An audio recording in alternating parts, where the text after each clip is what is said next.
Welcome to Bards and Barrels, the podcast for Dungeons & Dragons players new and old. We're just a few 30-something dads who play D&D on the regular. I'm Ross Struess, and I'm joined by my friends and co-hosts Brett Miller and Phil Boone. We'll be exploring the world of Dungeons & Dragons in each episode, sharing our experiences, offering tips and advice for those who play and run this classic game. Don't miss out on us discussing everything from character creation to combat mechanics and even delving into some of the lore behind the game. We'll also be sharing some of our funniest and most memorable moments from our own D&D campaigns. So whether you're a new player just starting out or a seasoned veteran looking to reminisce about your own adventures or just get a new perspective on things, Bards and Barrels has something for everyone. So sit back, grab a drink, and join us as we roll for initiative and embark on this epic adventure. It is indeed once again time for another episode of Bards and Barrels. Fellas, tonight we are going to dive into the Cleric. How's everybody doing? Whew, we're ready for this one. Oh, God, I hope so. I think so. So this is our first class that we're going to dive into. Our hope here is that about every other episode, we're going to talk about the classes that are available to new players in the core rulebook and the player's handbook, and just give you some pros and cons, talk a little bit about the class, maybe how you set it up, in the hopes that it inspires you to build one of these characters and you learn a little bit about how we would play them. And maybe make them a little bit more approachable. Some of these can be a little intimidating, but you can do it. So starting off with the Cleric, this is your typical healer, kind of a jack of all trades. They're also a fighter. Amongst that, they're a priest. Not that you would specifically play a priest in D&D, but amongst the healers of the world, Cleric is obviously your number one, with Druid, Bard, Paladin coming next. And guys, when we were talking about this, our initial thought was we want to get people playing healers a little bit more, because your typical first-time party, people are going to gravitate toward fighters, maybe a wizard in a not-so-great case. But let's open the table here and talk about a cleric. I think there's a lot of pros and cons with running a cleric. I mean, hey, you've got to have a healer in your party, or else you're going to be chugging down health potions or something like that just to stay up. But the cleric is really approachable. The spell class is pretty large, but manageable. You can learn your spells, and it's a lot of stuff that kind of builds off of each other, especially as you scale up. So a lot of pros with being able to jump in and use a spellcaster without having to go all the way to something really complicated like a wizard. Totally. I definitely think on the DM side of the table, especially too, when I look at a party and there's not a cleric, I get a little nervous, right? Even if there is a paladin, which is a pretty good substitute, you just know as a DM on that side of the table, if there's no cleric in the party, you better have an opportunity for that party to be buying some healing potions or some other way to inject healing into that party. So I know it gets bypassed a lot, especially in an introductory level party, but it really is kind of, the cornerstone almost of having a successful campaign. And it's not hard to get into. I think some people see magic and they, shy away a little bit. But as Brett kind of mentioned, your spell list isn't too intimidating. It's a lot easier to maintain than some of your more complex classes of magic, like a wizard especially. And I think it's a very approachable class to get in even as a brand new player. Another pro with the cleric, every day you can change your spell list. Some of the other classes, spellcasters, you're stuck with it until you level up, and then you can change a little bit. Cleric can change whatever they want every single day. If you learn you don't like a spell or aren't using it, dump it. Oh well. Yeah, one of the things so I took notes for this. So one of the rare episodes where I took notes, of course. One of the things I wrote down was the fact that clerics use wisdom as their main spellcasting ability. I play a paladin, so charisma's great, don't get me wrong, but if you're the type of player that doesn't like to do a lot of talking and persuading, charisma's probably not great for you. And so with wisdom, you're going to use wisdom in a lot of different ways. There's a ton of wisdom saves that you're going to make in the course of a campaign. Wisdom's great.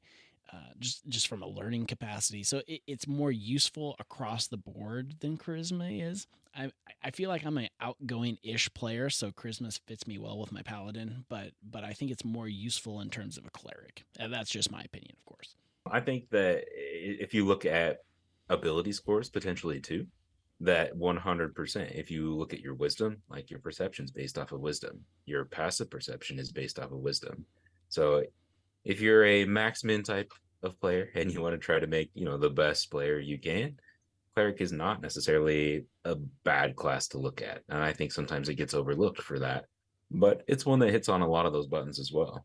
Totally. I want to back up for 2 seconds because you had made mention that if a cleric is not in the party, you get a little worried, and even if there's a paladin in the party, you're still a little worried. And I just want to note that we mentioned in the last episode that we're all playing in our Descent to Avernus campaign, and Phil added a cleric. Now I'm guessing because you were a little worried about us now. You're 100%. so caring. So, if for anyone who's not familiar with the Descent to Avernus campaign, which is a published adventure that we're playing through right now, it takes place in Avernus, which is the first layer of the Nine Hells. And when you're sending an entire party into hell, you'll get a little nervous when they don't have a dedicated healer. And Paladin can do some healing, but a paladin is more like a holy warrior. Like they're more combat built almost than they are healing built. So yes, perchance the fact that you happen to meet Yostix, the cleric, while you were in Avernus, may or may not have been me worried about you and the lack of access to healing potions while you're in hell. So this may not be a bonus to everybody listening, but it's definitely a bonus to Brett and I to learn how Phil's brain works when it comes to DMing our campaigns. Oh, look, he's looking out for us. Well, somebody's got to do it because we apparently weren't doing it for ourselves. No, so. we just smash. Well, after you basically TPK'd when we hadn't even gotten to hell yet, I decided that it was probably necessary to intervene. Details. We were we weren't murder hobos, but we were like level 2. We were, well, okay, so we got to tell this story now because essentially what happened was my character gave a source of light to Brett's character, and he chose not to use it and took a torch into a room filled with gas and about blew us up. Yeah. No, he did blow you up, but Yeah, divine intervention saved your asses. I like how your reaction to this. Yeah, it's fine. We made it out. It was a little touch and go there for a minute. It's one of those early on things where the party's still getting to know one another. It happens, right? Yeah, and my deity showed up and saved all y'all's ass. So thank you, Phil. I appreciate that. One of the kind of negatives, though, that if you are going to play a cleric, you probably need to at least understand that you're not going to be the main smasher of trying to finish the enemy necessarily. Some types of clerics could be that way. Yes. Like a popular culture version of a cleric, Thor. Thor could be a type of cleric. As one of, what would it be? Fighter domain? War domain? War domain, yeah. Yeah. Easily could Either be. or like nature, maybe. Nature or Tempest as well. So he definitely could be a type of cleric. But most of your clerics are not going to be the one to go finish off a monster. Totally, which is why my main con was, and again, from the position of playing a paladin, no smite. It's like here you are, this very religious, not necessarily battle-oriented character, and you have no real attack spells, no like support ways of dealing more damage as a cleric. They have some pretty powerful spells, but not like a paladin smite that can stack on top of each other. Unless you're going up against undead. True, and it's been 100%. Yes, and it's been very helpful for us in Avernus, where we're facing fiends, devils, undead would certainly fall in that category, not in the same category D&D wise, but in terms of places you would be very effective. I 100% agree with that. I love jumping into reviews like this because so while I agree with you that I don't think a cleric is going to be your warrior like a paladin is, a cleric actually still makes a fantastic melee fighter because you're going to pick wisdom as your highest ability score because that's what your spells are based on. But if you make your second one either constitution to buff up your AC and your hit points, or strength to strengthen your melee attacks, you can still build almost a tanky style player using a cleric, and you equip your cleric with either a mace or a warhammer, something like that does some decent damage. You stack your cleric with armor and a shield. all of a sudden you become almost unhittable. So you can stand in there and you can take hits.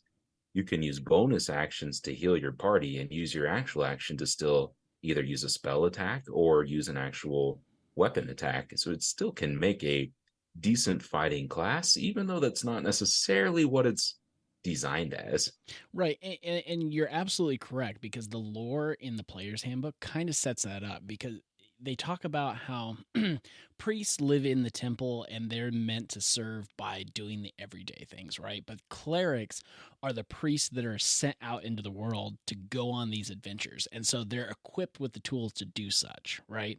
And so part of that is you still need to be good at melee, not just healing, but you need to be good at combat and taking care of yourself and protecting yourself all at the same time. So the lore certainly backs that up as well. I agree. 110%. I mean, if you even look in the player handbook, the picture that they have there is a dwarf cleric that looks tough, looks beastly.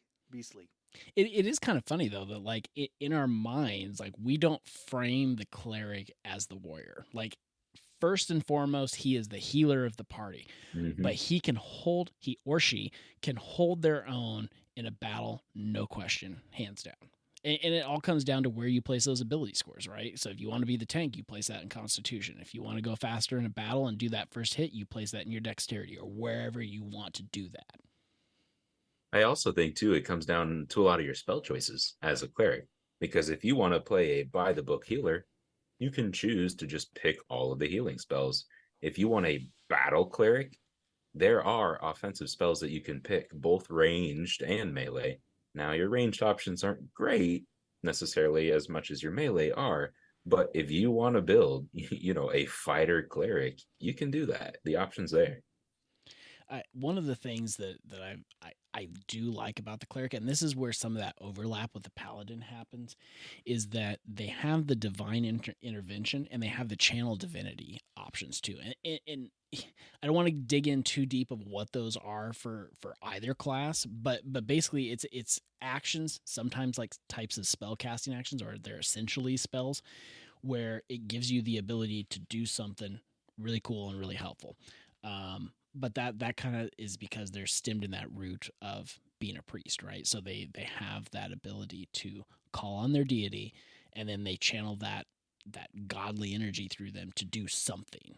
I would say, one of the other big things about picking a cleric is it's relatively really approachable because you have one major selection up front, which is picking your domain. And that guides a lot of your later choices. You kind of get along a path based on the type of domain you pick, and it kind of can guide your character.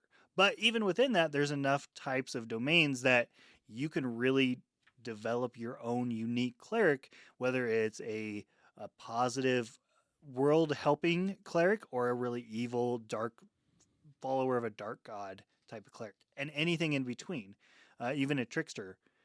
You can do that with a cleric.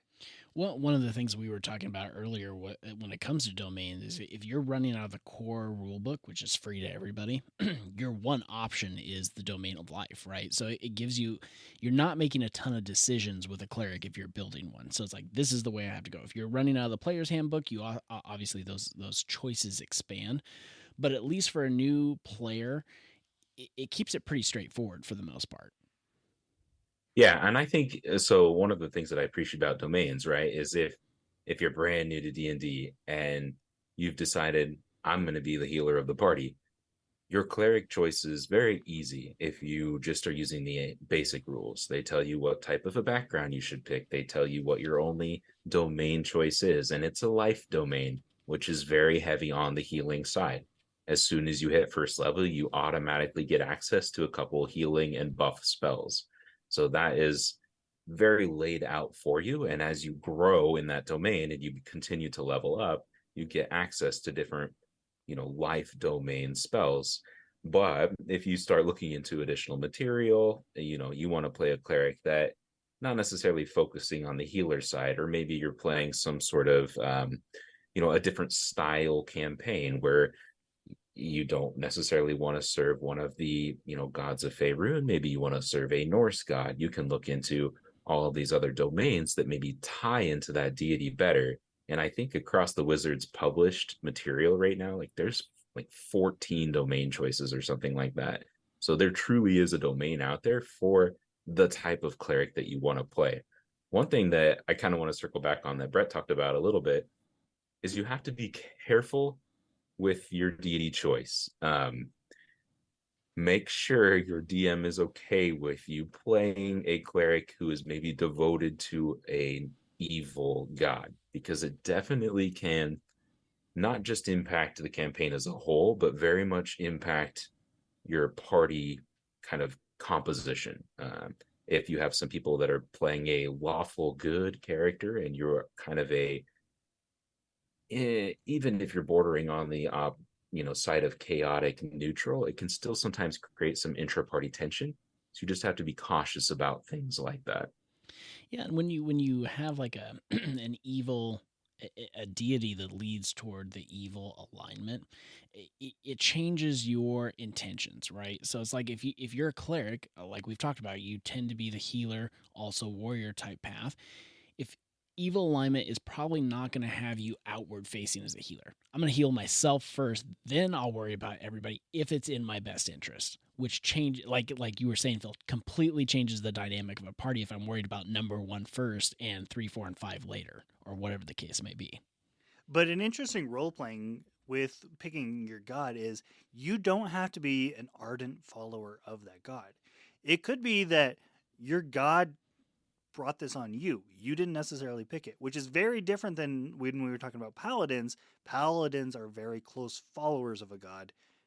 Cleric doesn't have to be. You could be a close follower of a god, not necessarily. So I think this is all also tied to alignment in general as well. Because and one of my cons, not to go back to pros and cons, but one of my cons for the cleric though was it's an it's basically an unwritten rule that there's an alignment lock. Clerics tend to skew toward good aligned characters. They might be chaotic good, but they're not going to be neutral or evil.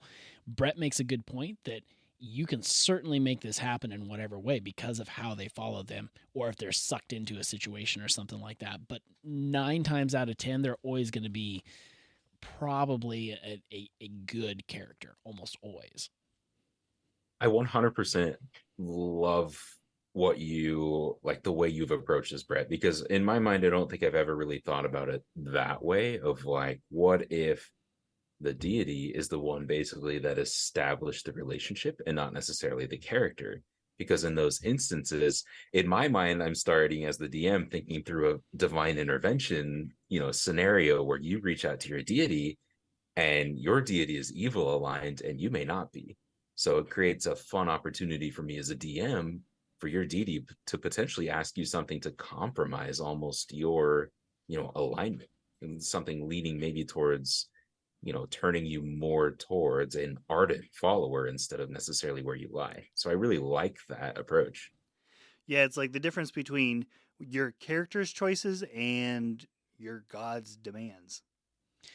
So before we before we get into before we start wrapping this up and get into this is our final thoughts on this character, I think all of what we're talking about kind of lends itself back to the fact that D&D is open book. You can play the character you want to play. That's what we're getting at. So if you set up your character that their god is forcing them to do something, or if they're playing it as there's been some sort of divine intervention and they are a devout follower, do what you want. That's the whole point of this. And what it boils down to is as long as your DM's okay with it and it fits within your campaign parameters that you've set up as a group and you're having fun with it, go for it. Do it. Work with your DM. There's so much flexibility in what you can do, what you can custom tailor to fit your character. Make sure they're on board, and you too can roll with pretty much anything. All right, boys. Final thoughts on clerics before we get out of here. I love playing clerics. I think it's an easy class to play.